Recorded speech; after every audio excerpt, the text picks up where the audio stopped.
My new video. तो दोस्तों आज के ब्लॉग में मैं अभी जा रहा हूँ मेरी गाड़ी की सर्विसिंग करने। जैसे कि आपने देखा था पिछले ब्लॉग में मैं मुंबई गया था, तो मेरी गाड़ी थी कुछ तो एक 59,000 किलोमीटर। तो अभी टोटल 60 मतलब 60,000 किलोमीटर कंप्लीट हो चुकी है। तो क्या जैसे 60,000 कंप्लीट होती जाती है तो 60,000 की लास्ट सर्विसिंग थी, मतलब फ्री नहीं बट पेड सर्विस था। तो क्योंकि अभी 60,000 में मेरा वारंटी खत्म हो जाती है, क्योंकि मेरे को कंपनी ने जो वारंटी दी थी 60,000 किलोमीटर की तो वो खत्म हो गई है। बट अभी 60,000 किलोमीटर की जो सर्विसिंग है वो करके लूंगा। उसमें बाकी के भी दूसरे काम है, जो ब्रेक लाइनर्स, ब्रेक पैड्स, बाकी वाइपर, बहुत सारा काम है जो करना है। अभी फिलहाल लॉकडाउन में प्रॉपर सर्विस सेंटर चालू नहीं था तो मैंने ज्यादातर किया नहीं। और गाइस जो सर्विस सेंटर है मेरे एकदम नियरेस्ट है, जो कि वाघोली में उन्नति मोटर्स बोल के एक डीलर है। तो वो डीलर का सर्विस सेंटर अभी जस्ट मैं उधर जाऊंगा, फिर आपको पूरा दिखाता हूँ, उस सर्विस सेंटर का पूरा टूर कराऊंगा और उधर कैसे काम होता है, कैसे गाड़ी का काम किया जाता है, कैसे अपॉइंटमेंट, मैंने ऑलरेडी अपॉइंटमेंट ले ली है तो कैसे काम किया जाता है तो पूरा दिखाऊंगा। तो ब्लॉग स्टार्टिंग से लेके एंड तक जरूर देखिए। और उसके बाद में लास्ट में बताऊंगा गाड़ी को खर्चा कितना आया और उसमें क्या क्या काम करा हुआ, किस काम के लिए कितना खर्चा है, तो पूरा मैं डिटेल में आपको लास्ट में दिखाऊंगा। तो ब्लॉग स्टार्टिंग से लेके लास्ट तक जरूर कंटिन्यू।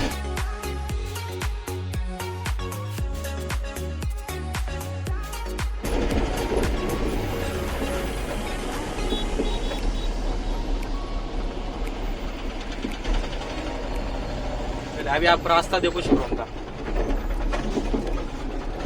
अभी आप सर्विस सेंटर का रास्ता देखो कैसा है।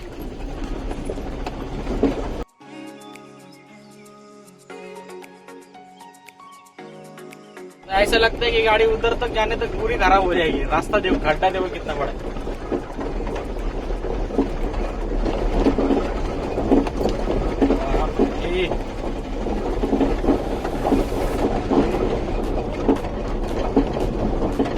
सो गाइस तो फाइनल है अभी शोरूम मेरे राइट हैंड साइड में, आपको दिखा देता हूँ। उसके बाद पहले तो मुझे गेट पे गाड़ी का किलोमीटर रीडिंग बताना पड़ेगा, उसके बाद एंट्री होगी, फिर जाके जो पार्किंग यार्ड है उधर उसमें गाड़ी लगानी पड़ेगी। तो आपको शोरूम दिखा देता हूँ। जो राइट साइड में पूरा ये शोरूम है, ये देखो इसका एंट्री गेट। मेरे सामने एक स्कॉर्पियो है, इसका एंट्री हो रहा है, उसके बाद मेरा होगा। तो किलोमीटर बताना पड़ेगा, ये सिक्योरिटी। मास्क जरूरी, विदाउट मास्क एंट्री नहीं करने देते। हालांकि वो खुद उन्होंने मास्क देखो कैसे नाक के नीचे पाइप के रखे। क्या कब लोग सुधरेंगे पता नहीं। लगता है आज गाड़ी कम है, भीड़ जरा कम दिख रहा है, क्योंकि लॉकडाउन के कारण बहुत सारी गाड़ियां खड़ी तो सर्विसिंग के लिए नहीं आ रही। अच्छा रहेगा, अपना नंबर जल्दी लग जाएगा और गाड़ी का काम जल्दी हो जाएगा। सो फाइनली एंट्री हो चुकी है। अभी मैं आगे जाऊंगा, आपको दिखा देता हूँ। ये पूरा पार्किंग यार्ड है। इधर पूरी गाड़ियाँ पार्क होती जो भी सर्विसिंग के लिए। बाद में जैसे जैसे उसका ये रहेगा टाइमिंग, तो उसके हिसाब से गाड़ी को अंदर लेंगे, उसके बाद रिपेयरिंग होगी। तो गाइस तो ये पूरा पार्किंग है। तो अभी मैं इधर गाड़ी पार्क करता हूँ, उसके बाद फिर देखते हैं अंदर जाके। इसके बाद फिर अंदर जाके सर्विस एडवाइजर से मिलना पड़ेगा। अभी मैं गाड़ी इधर पार्क करता हूँ, अंदर जाके सर्विस एडवाइजर से मिलेंगे, फिर उसको बताएंगे क्या क्या प्रॉब्लम्स है। गाड़ी चाबी गाड़ी में रखनी पड़ती है इधर आने के बाद। तो उसके बाद चलो आपको दिखाता अंदर का पूरा।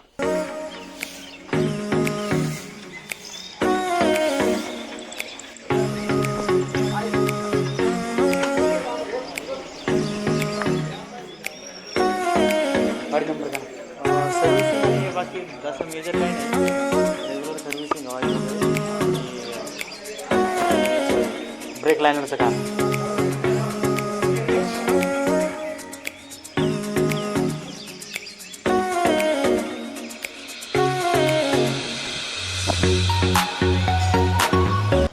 सो गाइस तो अपनी गाड़ी अभी अंदर ले ली है काम करने के लिए। तो अभी ये जो आप सामने देख रहे हैं, इधर जो भी फोर व्हीलर जो कार सेक्शन है उनका सर्विसिंग होता है। और इसका जो लेफ्ट साइड का सेक्शन है पूरा जो अपना कमर्शियल व्हीकल रहते हैं ना, ट्रांसपोर्ट, जो भी टेम्पो वगैरह, पिकअप वगैरह, जो छोटे जो मिनी ट्रक्स है उनका काम होता है इधर लेफ्ट हैंड साइड में, जिधर मेरी गाड़ी खड़ी है। उसके बाद जो सामने वाला देख रहे हैं पूरा कार से।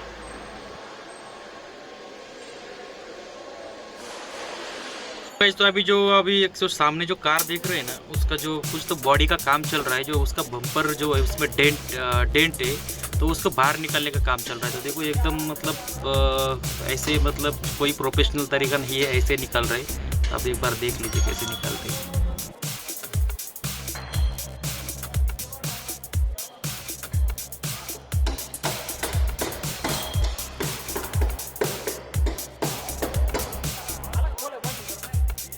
अरे बाप रे। तो गाइस तो जैसे कि मैंने आपको बोला तो कोई प्रोफेशनल तरीके नहीं है। अभी इन्होंने जस्ट उसको एक चेन से उधर शटर को एक चेन बांधी और गाड़ी को बांध के खींच रहे थे। और खींचने में जो आगे ड्राइवर ने ज़्यादा जोर लगा दिया, तो जितना खींचना था उससे भी 10 गुना ज़्यादा खींच गया, और जो बाहर निकल रहा था तो पूरा डायरेक्ट टूट गया।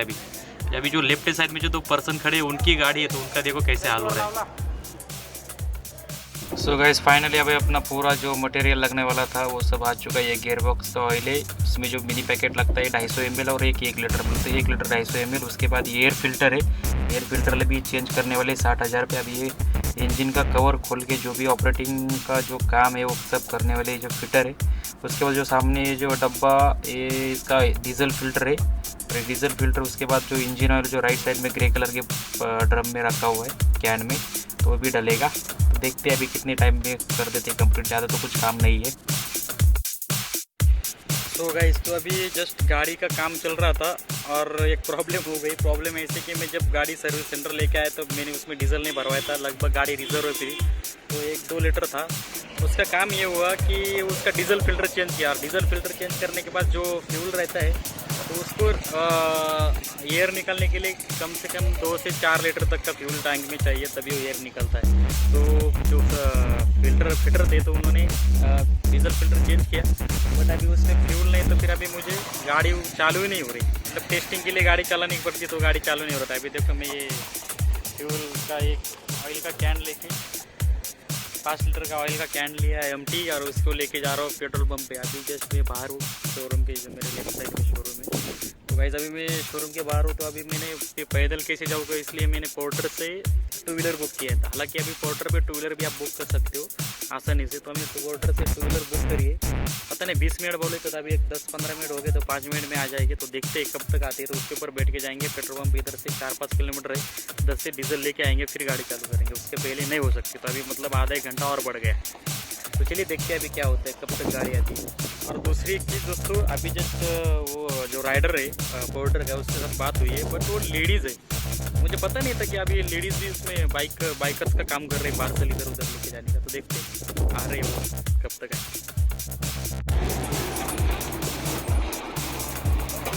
पोर्टर का बरं झालं काय माहिती आहे का, पंपावर जायचं गाडी इथं कामाला आहे। बसू ना, चालेल। मी पण पोर्टरमध्येच काम करतोय। हाँ का? सो गाइस तो फाइनली अभी जो मैं शूट कर रहा हूँ वीडियो, तो अभी तक आपने जो ब्लॉग कंटिन्यू किया होगा, तो मेरे जैसे कि गाड़ी पे बैठ के गया फिर फ्यूल लेने के लिए पेट्रोल पंप पे। तो गाइस मैं जैसे गया तो फ्यूल लेके आया, तो आपको उसके बाद का मैं कुछ उधर का शूट नहीं किया। उधर मेरे को लगभग बज गए 5:30 बज गए आने तक और पूरा काम होने तक, क्योंकि मेरे गाड़ी का जो एयर पकड़ा था, क्योंकि जब तक उसमें फ्यूल नहीं डालेंगे तब तक पूरा एयर नहीं निकला था। जो वीडियो शूट कर रहा हूँ मैं उसके दूसरे दिन, कल मेरी गाड़ी का काम हुआ था, तो मैंने अभी उसके दूसरे दिन ये वीडियो शूट कर रहा हूँ, मतलब इस वीडियो ब्लॉग का एंड शूट कर रहा हूँ। तो गाइस वो ऐसा कि बहुत टाइम होने के कारण मैं वीडियो भी शूट नहीं कर पा रहा और थोड़ा टेंशन में हो गया था, क्योंकि मेरी गाड़ी का जो एयर ही नहीं निकल रहा था। क्योंकि दोस्तों आजकल की जो गाड़ियाँ आ रही है ना, उसमें एयर जो अपना डीजल फिल्टर रहता है ना, तो उसमें पहले कैसे वॉश पंप रहता था गाड़ियों में, तो आपका अगर ये डीजल खत्म ही हो गया तो आप बाद में अगर उसको रिफ्यूलिंग करके पंप मार के उसका एयर निकल जाता था। बट अभी जो व्हीकल जो आती रही है ना सेंसर वाली, तो उसमें डीजल के टैंक में मोटर रहती है। तो वो मोटर क्या करती है कि मोटर सीधा फ्यूल कंडक्ट करती है डीजल फिल्टर में। तो जैसे कि मैंने डीजल फिल्टर चेंज किया, तो डीजल फिल्टर पूरा खाली हो गया। तो डीजल फिल्टर फ्यूल करने के लिए जितना डीजल चाहिए मोटर को फेंकने के लिए, तो फ्यूल कम था, इसलिए उसने एयर ही मतलब वो डीजल ही नहीं फेंक पा रहे थे। तो मैंने पेट्रोल पंप पे जाके 5 लीटर का कैन लेके जाके वो फ्यूल लेके आए, फिर डाल दिया गाड़ी में। उसके बाद कम से कम एयर निकलने के लिए लगा 1 से 1.5 घंटा, क्योंकि गाड़ी में थोड़ा और भी कुछ प्रॉब्लम पड़ गई। उन्होंने वो स्कैनिंग विनिंग लैपटॉप लगा के फिर जो भी काम था उसका फिर वो पूरा कंप्लीट होने के बाद फिर मैं अभी निकल के रात में घर पे आया, क्योंकि कल का पूरा दिन मेरा गैरेज में निकल गया। धंधे की वाट लगी और पूरा बिल आ गया टोटल 3600 रुपये। तो जस्ट मैं अभी मेरे सामने बिल है तो मैं आपको पूरा डिटेल्स दिखा देता हूँ कि बिल किस किस चीज़ के लिए मेरे को कितना चार्जेस लगा और जो भी लेबर चार्जेस है वो मेरे को किस हिसाब से लगा, तो मैं आपको पूरा GST भी बता देता हूँ। तो जस्ट आपको देख लीजिए, मैं आपको बिल दिखा देता हूँ। सो गाइस, तो कुछ इस तरीके से बिल है, तो आप देख लीजिए इसमें जो काम हुआ है। इसमें ऑयल का दिया हुआ है फर्स्ट में, और 250 ml जो मैक्सिमल इंजन ऑयल, उसके बाद जो पूरा ऑयल जो लगता है उसका पूरा देखो 3 सेक्शन में ऑयल का दिया है, उसका चार्जेस देखो इधर, ये पूरा चार्जेस है उसमें का। जो सेंटर में टोटल चार्जेस है ये 250 ml का, और ये 1 लीटर का 496। उसके बाद ये पूरा हुआ है, इसका ग्रैंड टोटल है 2488। ये सिर्फ जो मैंने मटेरियल लगा है मेरे गाड़ी में, जो भी फिल्टर्स लगे हैं, जो भी अपना वाइपर्स का ब्लेड डाला था, वाइपर ब्लेड डाला था, उसके बाद जो भी डीजल फिल्टर, ऑयल फिल्टर डाला था ना मैंने, एयर फिल्टर, ये पूरा उसका मटेरियल है। में जैसे मैंने आपको बोला था ब्लॉक के कि मैं उसका ब्रेक का भी काम करने वाला था, तो उसका ब्रेक का काम नहीं किया मैंने, क्योंकि उनके पास वो मटेरियल ही अवेलेबल नहीं है। हालांकि मैं पैसे का कुछ टेंशन नहीं था, मैंने सब बंद हुआ, क्योंकि अगर मुझे करना है तो मैं पूरा काम कर लेता हूँ, ऐसा कुछ भी छोड़ता नहीं। तो आप देख लीजिए, अभी ये जो लास्ट वाला जो पेज है उसके ऊपर दिखा है कि इधर लेबर चार्जेस है, ये जो पूरा है ना लेबर चार्जेस। अभी लेबर चार्ज देखो, ये जो 60,000 किलोमीटर का जो लेबर चार्ज है इसमें दिखा हुआ है 998, सॉरी ये जो HSN कोड है उसके बाद 925, जो 60,000 किलोमीटर का जो सर्विसिंग को लगता है उतना है। उसके बाद जो ब्रेक ब्लीडिंग, मतलब जो ब्रेक का निकाल के चेक करते, ब्रेक अच्छे से काम करता है या फिर उसका टेस्टिंग करते, तो उसका 37 रुपये अलग से उसके बाद ये पूरा। उसके बाद लगती है GST, उसके बाद आता है ये टोटल। तो टोटल लेबर चार्ज लगा है 1136। गाइस, कुछ इस तरीके से बिल पूरा हुआ 3600 रुपये, 3600 रुपये कुछ लगभग बिल हुआ। तो समथिंग तो पूरा पेड कर दिया मैंने कैश में। तो उसके बाद मेरे को ब्रेक का काम करना था, तो ब्रेक का मैंने उसमें एस्टिमेट निकाला, तो ब्रेक का टोटल एस्टिमेट बताओ तो मेरे पैर उतर की जमीन हिल गई। उन्होंने बताया कि कम से कम 10-12 हज़ार रुपये ब्रेक के लिए, brake pad, brake disc, brake liner, वो सब उसमें आ जाएगा। तो उस पर फिटिंग सब लगा के सब आपका 10-11 हज़ार तक बोले। तो बोला मेरा तो पूरा दिमाग हिल गया, बोला 10-11 हज़ार तो ज़्यादा एस्टिमेट हो जाता है सिर्फ ब्रेक का। उसके बाद मेरा दूसरा भी काम था सस्पेंशन का, तो वो भी मैंने नहीं करवाया क्योंकि उसका एस्टिमेट बहुत पता है उन्होंने। तो अभी गाइस मैंने डिसाइड किया है कि मतलब मैंने कुछ डिसाइड नहीं किया, मैं तो हर बार यही सोचता हूँ कि गाड़ी सर्विस सेंटर में, जो ऑथोराइज सर्विस सेंटर में, उसमें अगर काम होता है तो पूरा जेन्युइन स्पेयर पार्ट आता है सब कंपनी का, तो इसलिए टेंशन नहीं रहता। तो मैंने खुद डिसाइड नहीं किया। वो जो सर्विस एडवाइजर था महिंद्रा का, उसने मेरे को सजेस्ट किया कि सर आप इधर काम मत कराओ, इसमें क्या रहता है हर पार्ट का अलग से लेबर चार्ज लगता है, तो इससे अच्छा है कि आप बाहर किसी प्राइवेट गैरेज में कर लो। तो उसने मेरे को ये सजेस्ट किया, तो फिर अभी मैंने भी उसकी बात कंप्लीट करके फिर अभी मैंने बाहर काम करने के लिए मैं ट्राई कर रहा हूँ। तो अभी अगले दिन देखता हूँ, अभी तो सेकेंड है, तो अभी 2-4 दिन के बाद ब्रेक का भी काम किया। ब्रेक तो जरूरी भाई, ब्रेक का अगर नहीं लगेगा तो फिर लफड़ा हो जाएगा। तो अभी देखते 2-3 दिन में ब्रेक का भी काम कर लूंगा। तो चलिए गाइस, आशा करता हूँ कि वीडियो आपको पसंद आया होगा। तो अगर वीडियो पसंद है प्लीज लाइक कर दे, चैनल को सब्सक्राइब कीजिए, नोटिफिकेशन जरूर ऑन करके, ताकि मैं जो भी नया वीडियो डालूं सबसे पहले आपको नोटिफिकेशन आ जाए। तो चलिए मिलते इसके नेक्स्ट ब्लॉग में। तो thank you for watching this video guys.